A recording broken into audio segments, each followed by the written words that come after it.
हम शुरू करेंगे क्या और क्यों। क्या और क्यों। About spaces.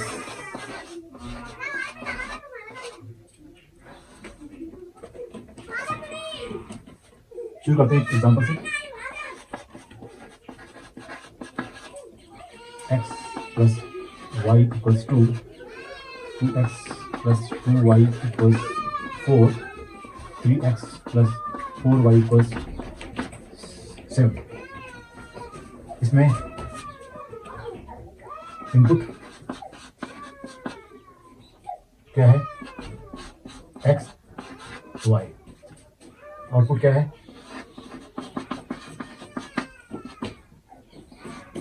2 4 7। क्या है, 1 1 2 2 3 4। पूरा लिखे कैसे लिख सकते हैं, ये हो गया और हो गया हमारा x Y equals 2 4 and 7।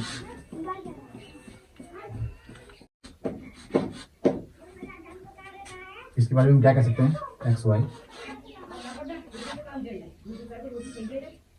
Number 1, ये 2 डायमेंशनल स्पेस में है। इन 2 dimensional space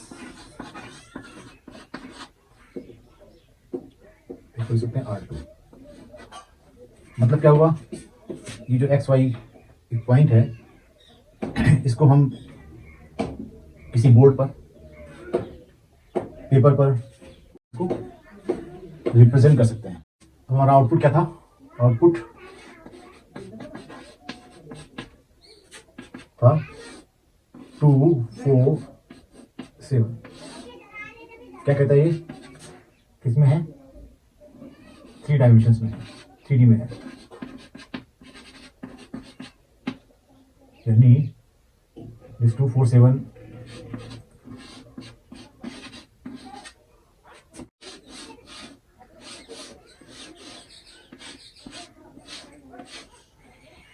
0 0 0 2 and this one is 4 and 7 is this, like this. Okay. अब जो है हमारा पहला क्यों आता है। हमने क्या तो डिफाइन कर लिया, क्यों के ऊपर बात करते हैं।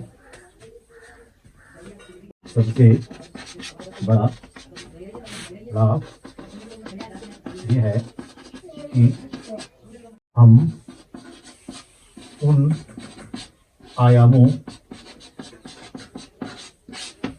आयाम क्या हुआ, डायमेंशंस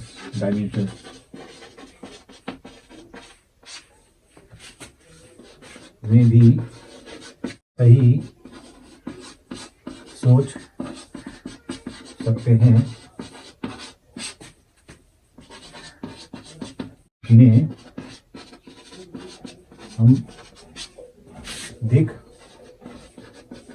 या बना नहीं सकते,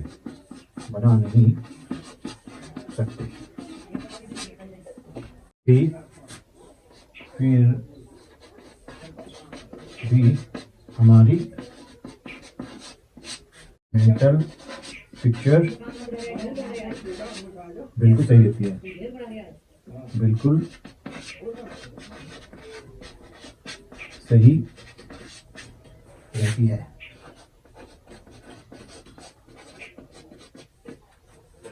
इसको तोड़ते हैं। इसका क्या काम है, यहाँ पर क्या कर रहा है, यहाँ पर तो 2D स्पेस में है, 2 डायमेंशन में है, उसको भेज रहा है 3D स्पेस में। ये 2D स्पेस में है, ये 3D स्पेस में। मैट्रिक्स है, इसको क्या बोल सकते हैं, ये एक ऑपरेटर है। सिंपल एग्जांपल है, ये हमारा 2D स्पेस है, 2D स्पेस। ओके, तो हमारा जो एक्स वाई हमने लिया 1 1, this is 1, this is 1, so X Y यहाँ पे दिस इज 1 1। यहाँ हम पहली बार वेक्टर शब्द का उपयोग कर रहे हैं। वेक्टर हो गया किसी पॉइंट को हम दो तरह से व्यक्त कर सकते हैं, एक तो पॉइंट के रूप में या फिर वेक्टर के रूप में तीर के हिसाब से। वेक्टर एक तीर हुआ जो 0 0 से स्टार्ट हो रहा है। हमारा हो गया 3D स्पेस।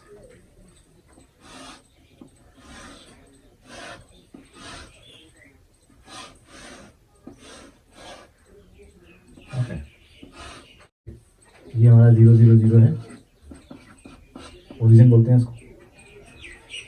ये हमारा 3D स्पेस है, 3D स्पेस है। ओके, या 3D स्पेस में ये हमारा क्यूब रखा हुआ है। सो 1 1 हमारा इनपुट रहा, तो आउटपुट रहा हमारा जो निकल के आ रहा है 2 4 7। ओके, तो 2 4 7 क्या होगा? ये 1 2, this is 1 2 4, this is 1 2 3 4 5 7, right, like this. ये इसमें दिस इज 2 4 7। ओके, सो इस वेक्टर को उठा के इस ऑपरेटर ने उसको इस डायरेक्शन में 2 4 7 में चेंज कर दिया, यानी उसमें उसको ट्रांसफॉर्म कर दिया, उसको फेंक दिया यहाँ पर। तो यहाँ दिख रहा है हमें कि ये जो ऑपरेटर है ना सिर्फ वेक्टर 1 1 को 2D से 3D में फेंक रहा है, साथ में उसको स्ट्रेच या कंप्रेस भी करता है, यानी इसकी लंबाई जो है बढ़ा रहा है या कम कर रहा है। तो इसको हम कहें ट्रांसफॉर्म कर रहा है, ट्रांसफॉर्म कर रहा है। अब लेकिन खास बात यह है कि ये इसको बेंड नहीं कर सकता, मोड़ नहीं रहा है। इट मीन्स जो ट्रांसफॉर्म है ये लीनियर ट्रांसफॉर्मेशन है, linear transformation.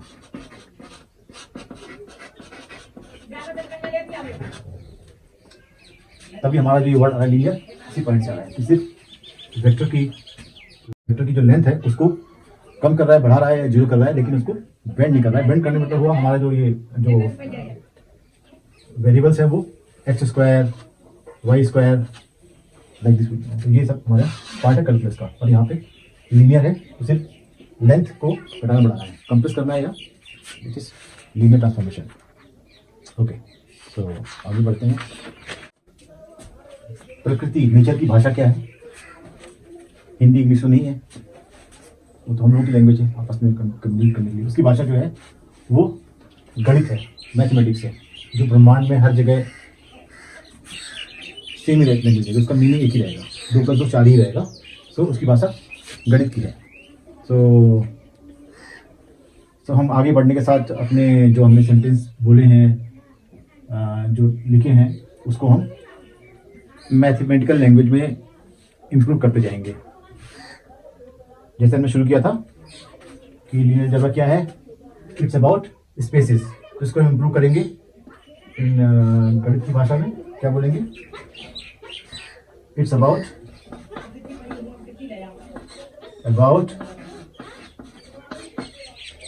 Vector spaces and their dimensions.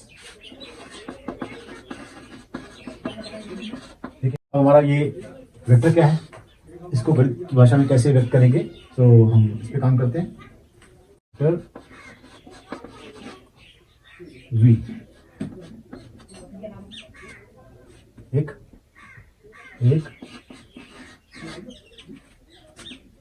List है, लिस्ट है।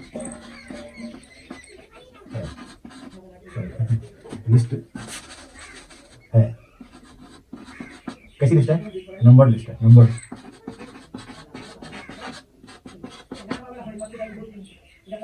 Okay, for example number of elements her list में क्या है? तो ये है डायमेंशन। डायमेंशन कितना हो गया इसका? 3 हो गए।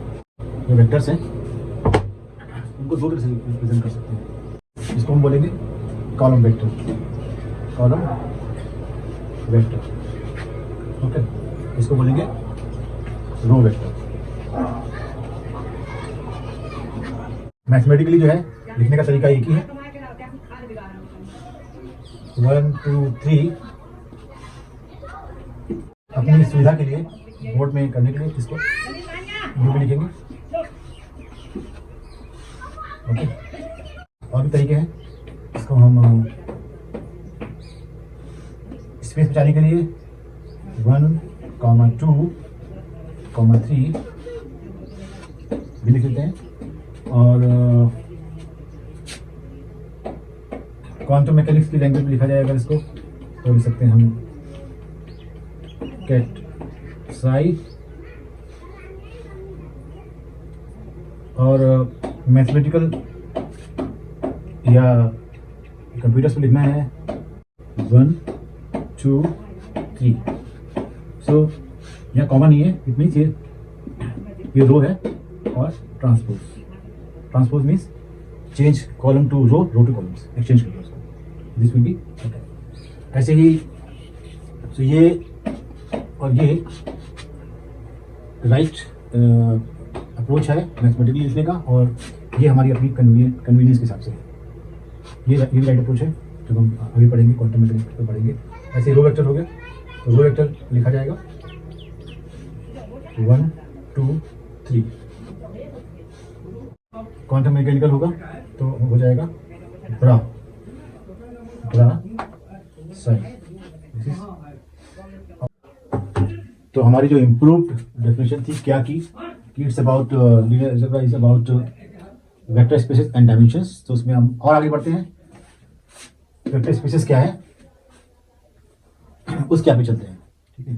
थोड़ा हम अपने आप को बढ़ाएंगे एब्स्ट्रैक्ट मैथ की तरफ, तो हम जियोमेट्री थोड़ा आगे हटेंगे। तो हमें जो एक्स वाई यूज़ कर रहे हैं उसके लिए हम यूज़ करेंगे x1 x2, ओके। इससे फ़ायदा ये होगा हमें कि हम उसको लिखने में समय बचाएंगे अपना। कैसे?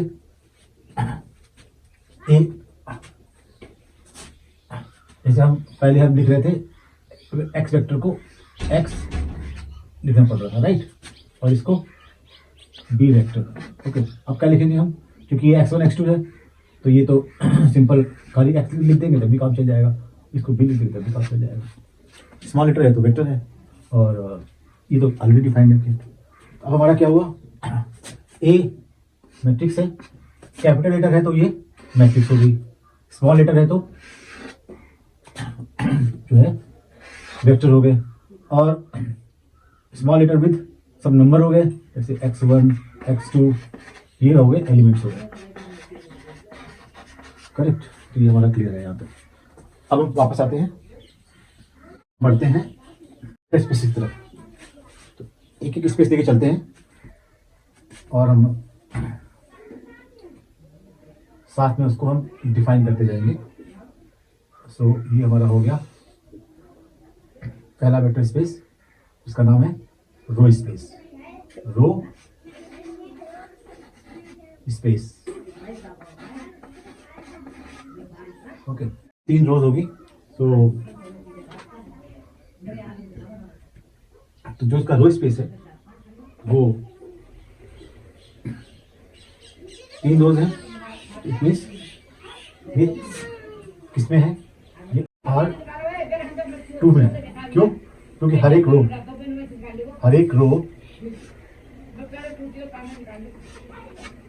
में कितने एलिमेंट हैं? 2 एलिमेंट हैं। तो इस मैट्रिक्स ए के हर एक रो में 2 एलिमेंट हैं, और तो ये रो स्पेस जो है ना, ये इस R2 में है। अब इसकी हम इस मैट्रिक्स की डायमेंशन निकालते हैं। मैट्रिक्स की डायमेंशन,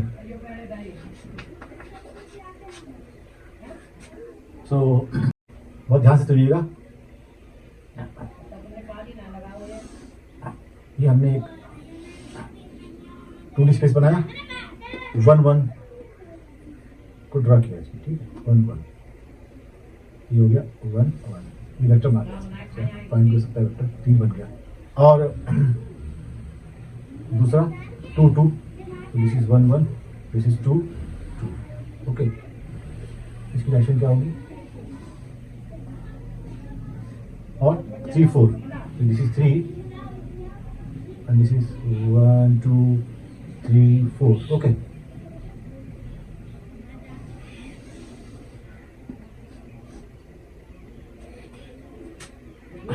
तो डायमेंशंस रो स्पेस के लिए क्या माना जाएगा, इधर total direction, total number of directions, total number of dimension क्या हुई, total number of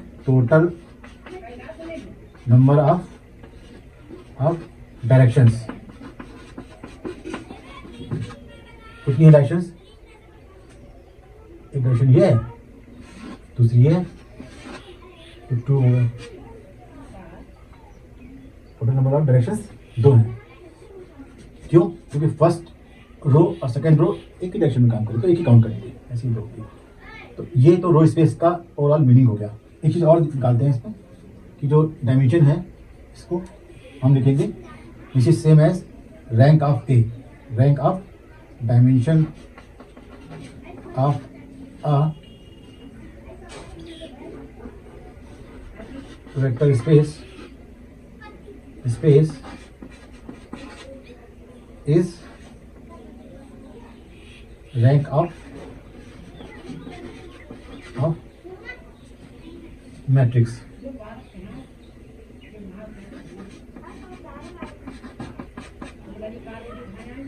Okay, rank of matrix. This is equal to R. So हम आगे बढ़ते हैं, हम कॉलम स्पेस पे। कॉलम स्पेस, हर कॉलम कितने डायमेंशंस में है, हर कॉलम डायमेंशन में 1 2 3 मीन्स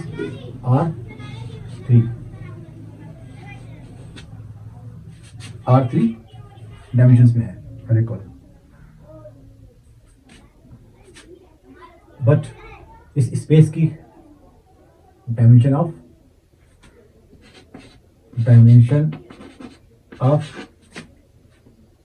कॉलम स्पेस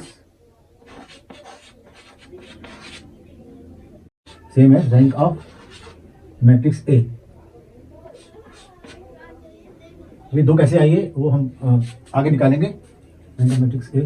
बट ये ध्यान देनी है कि जो इस स्पेस का डायमेंशन है, column dimension of column space and row space में भी सेम ध्यान देना है। रैंक होती है मैट्रिक्स की और डायमेंशन होती है स्पेस की। और ये जो है किस डायमेंशन में है, ये होती है नंबर ऑफ एलिमेंट्स कितने हैं हर एक वेक्टर में। इस कॉलम में जो भी वेक्टर है उस वेक्टर में कितने कंपोनेंट्स हैं वो उस डायमेंशन में वो रहते हैं, राइट। तो इसमें 3 एलिमेंट हैं, ये नहीं हो सकता कि इसमें 3 हो यहाँ 2 हो, नहीं हो सकता, राइट।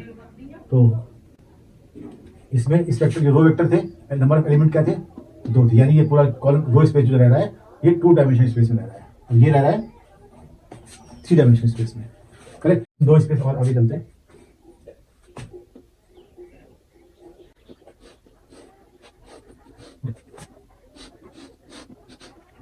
इसको हम कहते हैं नल स्पेस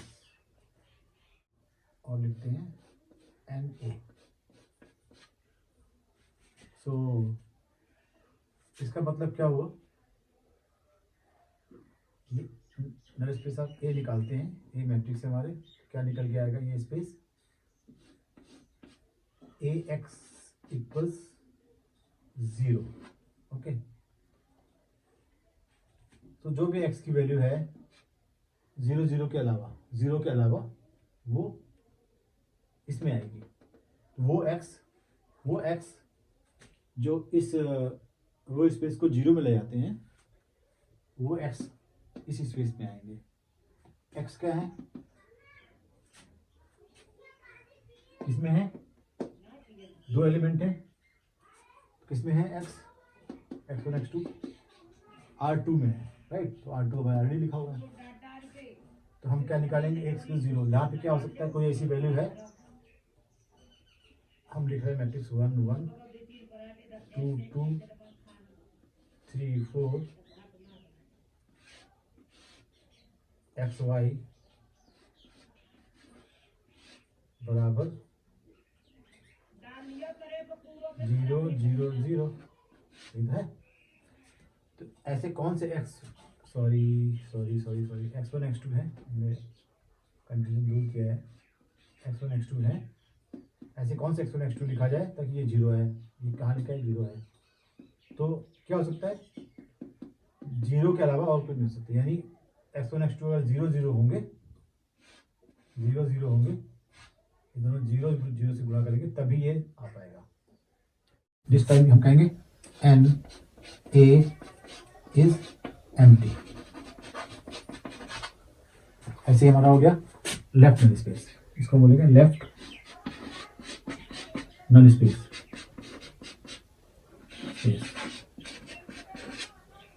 अच्छा, इसकी डायमेंशन जो होगी एन ए की डायमेंशन होगी, नल स्पेस की डायमेंशन होगी, डायमेंशन जो होगी वो होगी N minus R, N minus R. ये हमारा जो है इसकी आर है, तो इसकी क्या है, दो डायमेंशन कितनी निकली इसकी, दो डायमेंशन कहाँ निकली। अच्छा हाँ, ये दो डायमेंशन थी, ये डायमेंशन दो थी, हमने कुछ पहले लिखा था हमने डायमेंशन बराबर दो। तो एन क्या है, दो है नंबर ऑफ कॉलम्स, और रैंक क्या है, दो है। तो ये क्या होगी, dimension of null space is 0। ऐसे ही यहाँ क्या होगा, इसकी डायमेंशन निकाल लेते हैं पहले। Dimension of left null space, left null space equal to M, ये एम है ना, M minus R, it means 3 minus 2 बराबर 1। तो कम से कम एक एलिमेंट तो है लेफ्ट नल स्पेस में, क्या है उसको हम कैसे निकालेंगे, ये निकालेंगे हम A T Y equals 0। Just इसको अलग करने के लिए हम y लिख रहे हैं, क्योंकि हम यहाँ पे A.4 यूज कर रहे हैं, तो हम यहाँ निकालते हैं AT। तो इसको कैलकुलेट कर लेते हैं, AT y equal 0 means AT क्या हुआ, ये है 1 2 3 और 1 2 4। y क्या होगा इसमें, 3 है, y1 y2 y3 इक्वल्स 0 0। दो ही वेक्टर हैं, मतलब डायमेंशन दो है, तो आउटपुट भी इसकी 0 0 आनी चाहिए। ओके, ज़्यादा हम अभी नहीं जा रहे हैं कॉम्प्लेक्सिटी में, क्योंकि हमें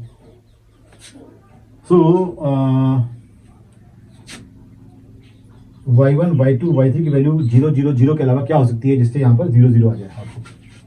ओके, 2 माइनस 1 0, फिर दो का गुणा किया इसमें, 2 माइनस 1 माइनस 2, ये 0 हो गया, 0 to 3 क्या हो गया, 2 into 1 2 minus 1 into 2 minus 2 plus करें माइनस 2 और 3 0 इंटू 3 प्लस 0, और यहाँ क्या हो गया अगेन 2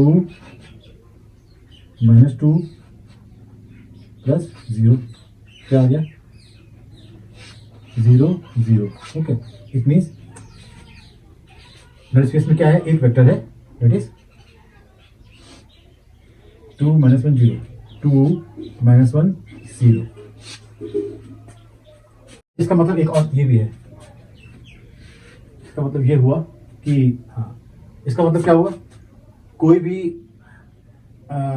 x1 x2 ऐसा नहीं है जो 0 0 के अलावा जो आउट में इसको 0 0 0 0 0 ले जा रहा हो, राइट। यानी यहाँ से जो जा रही हैं, ये देखिए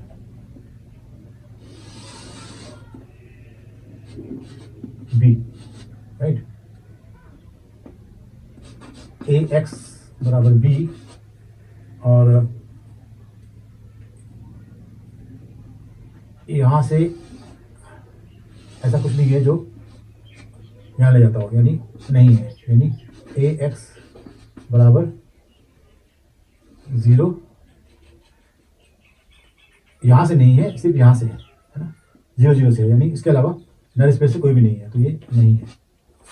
ओके, एक्स की कोई वैल्यू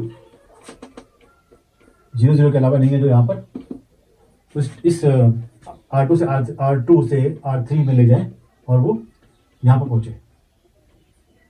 वैसे ही इसमें एक वैल्यू है, एक वैल्यू का मतलब क्या हुआ, dimension of left null space एक है, इट मीन्स क्या हुआ, बहुत इंपॉर्टेंट लिखने के लिए नोट कर लीजिए कि 1 है इसकी डायमेंशन स्पेस की, इसका मतलब हुआ 1 रिडंडेंट